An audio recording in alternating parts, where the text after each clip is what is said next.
Hello friends, previous year के कुछ questions मैं आपको पिछली वीडियो में करा चुकी हूं और आगे के क्वेश्चन मैं इस वीडियो में कराऊंगी। पिछली वीडियो का लिंक आपको इस वीडियो के डिस्क्रिप्शन बॉक्स में मिल जाएगा। चलिए करते हैं आगे क्वेश्चन। अगला क्वेश्चन है, 36 व्यक्ति एक कार्य को 18 दिन में पूरा कर सकते हैं, 27 व्यक्ति उसी कार्य को कितने दिन में पूरा करेंगे।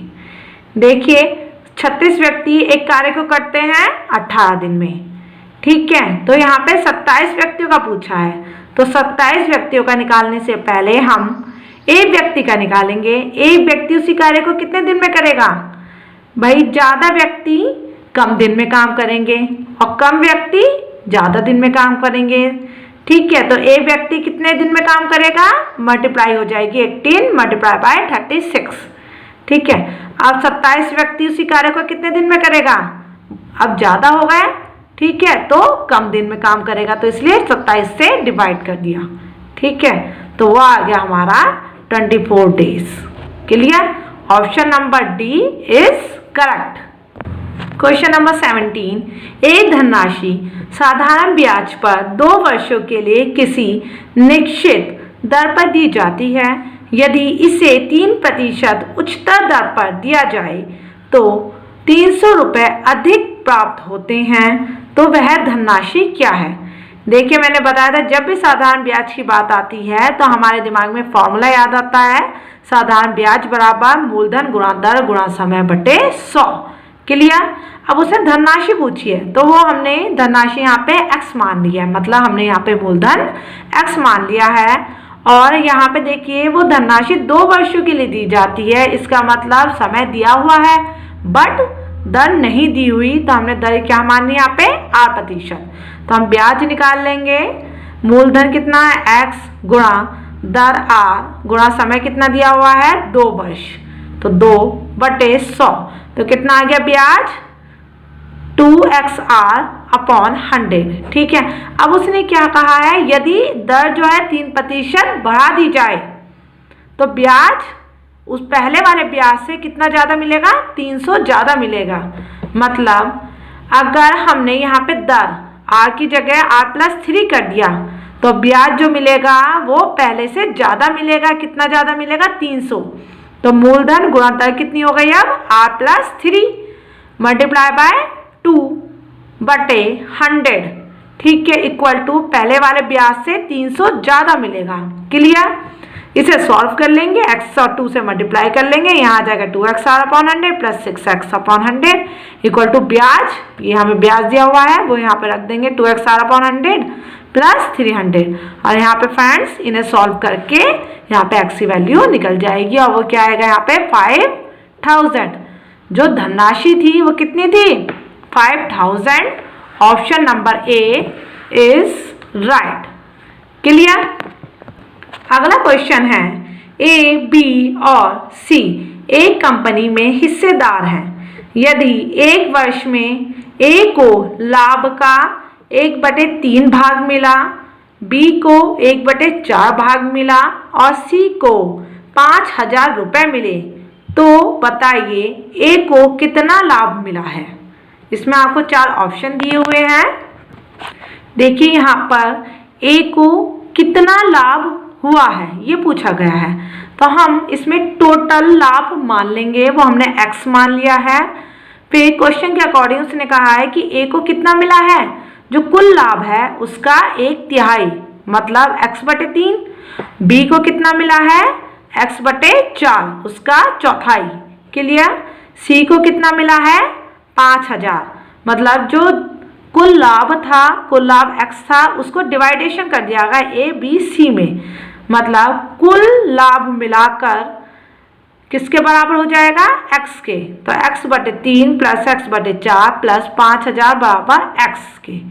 क्लियर। अब यहाँ पे फ्रेंड्स इसे सॉल्व कर लेंगे और यहाँ पर आपका सॉल्व करके x की वैल्यू 12000 आएगी, ठीक है। पर क्वेश्चन में कुल लाभ नहीं पूछा है, पूछा गया है ए को कितना लाभ मिलेगा। और ए को यहाँ पे देखिए कितना लाभ मिला था x/3, तो देखिए x की वैल्यू आई है यहाँ पे 12000/3, ठीक है। तो कितना आ जाएगा 12000/3 मतलब 4000। जो ए को लाभ मिला है वो कितने का मिला है 4000 का। अगला क्वेश्चन है, एक समबाहु त्रिभुज की ऊंचाई क्या होगी जिसकी प्रत्येक भुजा 4 सेंटीमीटर है। देखिए इसमें समबाहु त्रिभुज की भुजा दे रखी है और हम जानते हैं समबाहु त्रिभुज की तीनों भुजाएं बराबर होती हैं। उसकी ऊंचाई पूछी है, तो देखिए समबाहु त्रिभुज की जो ऊंचाई होती है वो होती है √3/2 मल्टीप्लाई बाय a, मतलब भुजा, जहाँ a क्या है, भुजा है। ठीक है, भुजा दे रखी है, भुजा की वैल्यू रख देंगे यहाँ पे 4, तो √3/2 मल्टीप्लाई बाय 4, 2 से 4 कैंसिल कर देंगे, 2 टाइम्स, तो 2√3 सेंटीमीटर यहाँ पर उसकी ऊंचाई आ जाएगी। क्लियर। अगला क्वेश्चन देखिएगा, यहाँ पर देखिएगा, रघु ने 1200 किलोमीटर यात्रा हवाई जहाज से तय की जो उसकी कुल यात्रा का 2/5 भाग थी। कुल यात्रा का, ठीक है, तो हमें कुल यात्रा पता होनी चाहिए। उसने कुल यात्रा का 1/3 भाग कार द्वारा तय की। ठीक है, कुल यात्रा का 1/3 भाग उसने कार द्वारा तय की और शेष जो यात्रा बची वो उसने रेलगाड़ी द्वारा तय की। ठीक है, तो रेलगाड़ी द्वारा तय की गई यात्रा की दूरी बतानी है। क्लियर। तो हमें इसके लिए पता होना चाहिए कि कुल यात्रा कितने किलोमीटर है। तो हमने यहाँ पे मान लिया है कि माना कुल यात्रा कितने किलोमीटर है, x किलोमीटर है। ठीक है, अब उसने कहा है, देखिए क्वेश्चन में देखिए, जो उसकी कुल यात्रा है उसका 2/5 भाग उसने हवाई जहाज से तय किया। ठीक है, तो कुल यात्रा मतलब यहाँ देखिएगा x, उसका 2/5 भाग हवाई जहाज से तय किया और कितना किया, 1200 किलोमीटर। तो 1200 किलोमीटर के बराबर रख देंगे। इसे सॉल्व करके x की वैल्यू यहाँ पे देखिएगा 3000 आ गई है। ठीक है, अब उसने कहा है यहाँ पे देखिए कुल यात्रा का 1/3 भाग किससे तय किया गया है, कार द्वारा। किससे तय किया गया है, कार द्वारा। तो कार द्वारा तय की गई दूरी कुल यात्रा का तिहाई। कुल यात्रा कितनी है, 3000 किलोमीटर है, उसका तिहाई कितना हो जाएगा, 1/3। तो कार द्वारा तय की गई दूरी कितनी हो जाएगी, 1000 किलोमीटर।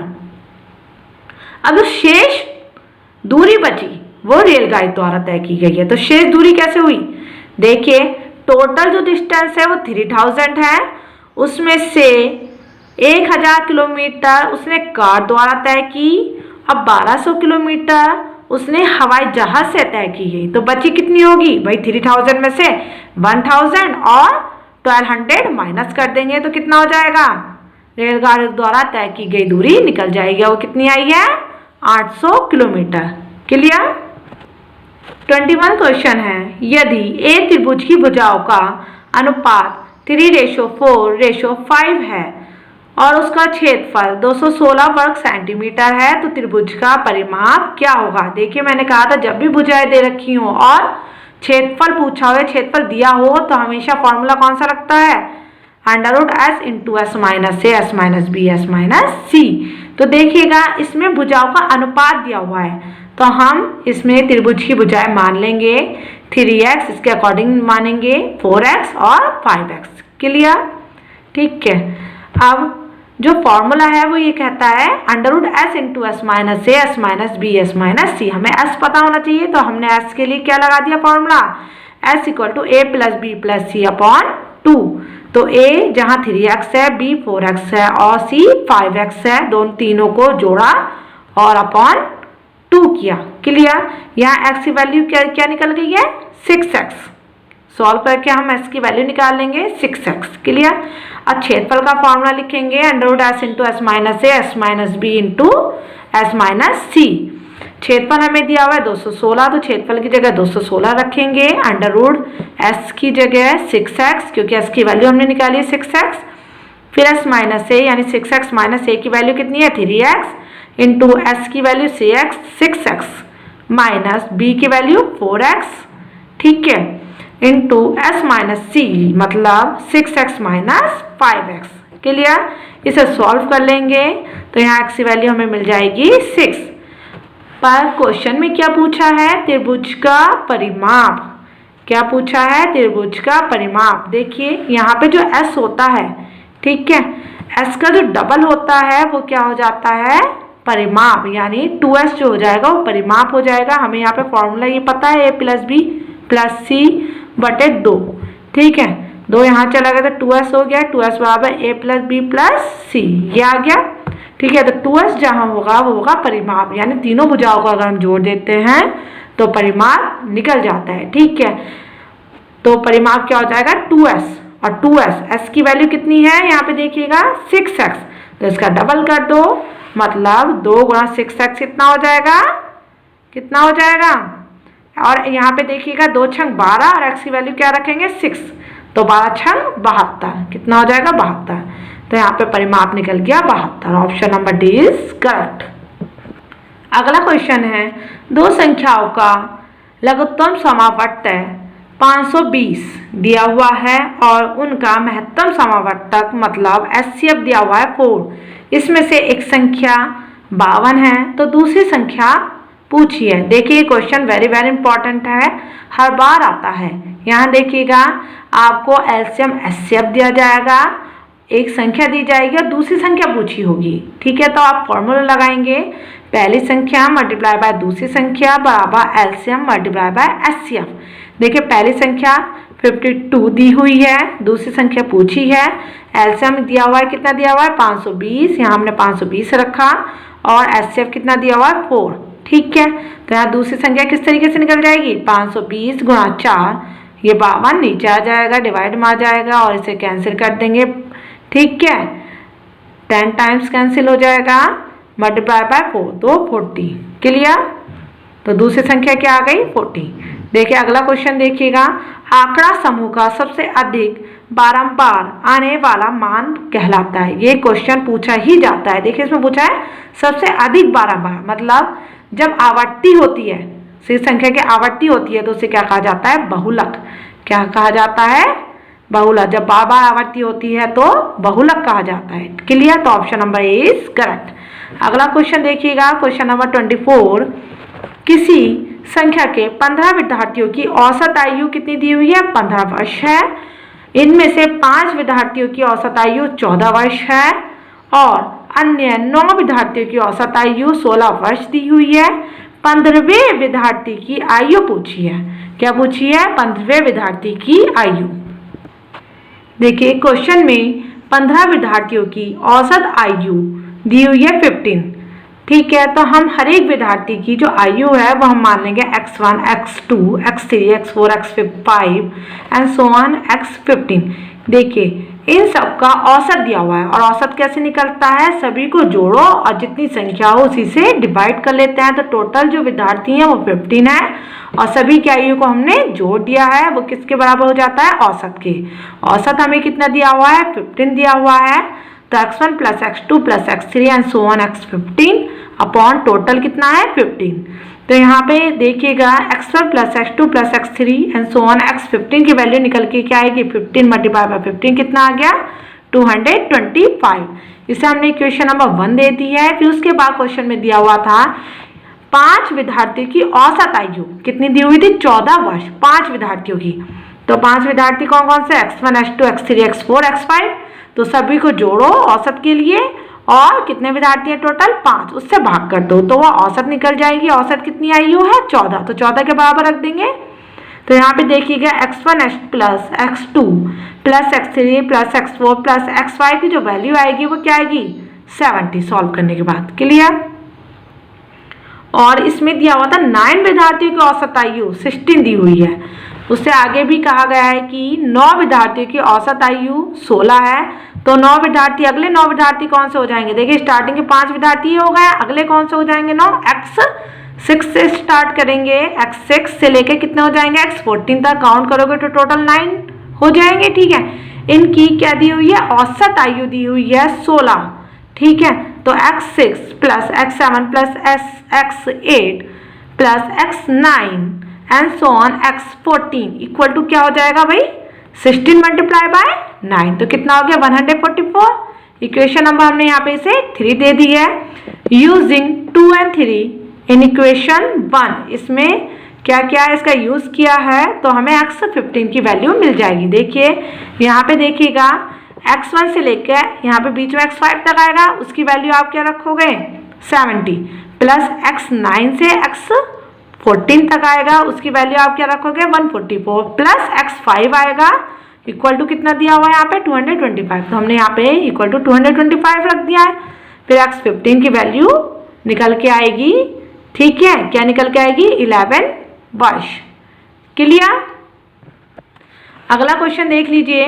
एक समचतुर्भुज का क्षेत्रफल दिया हुआ है आपको 500 सेंटीमीटर स्क्वायर और इसके एक विकर्ण की लंबाई 25 सेंटीमीटर दी हुई है तथा दूसरे विकर्ण की लंबाई पूछी है। देखिए समचतुर्भुज का जो क्षेत्रफल होता है वो होता है 1/2 गुणा d1 मल्टीप्लाई बाय d1, मतलब d1 d2 जो हो जाएंगे वो विकर्ण होंगे, पहला विकर्ण और d2 दूसरा विकर्ण, ठीक है। क्षेत्रफल हमने रखा है यहाँ पे 500 equal to 1/2 multiply by d1 कितना है 25 मल्टीप्लाई बाय d2 हमें निकालना है। सॉल्व करके हमने d2 निकाला है, यहाँ पे कितना आ गया है 40 सेंटीमीटर। तो ऑप्शन नंबर हमारा सी इज करेक्ट। फ्रेंड्स, अगली वीडियो में मैं आपको प्रीवियस ईयर का हिंदी का पेपर सॉल्व कराऊंगी। अगर आपने मेरा चैनल सब्सक्राइब नहीं किया है तो आज ही मेरे चैनल को सब्सक्राइब कर लीजिए और इस वीडियो को ज़्यादा से ज़्यादा शेयर कीजिएगा, लाइक कीजिएगा। धन्यवाद।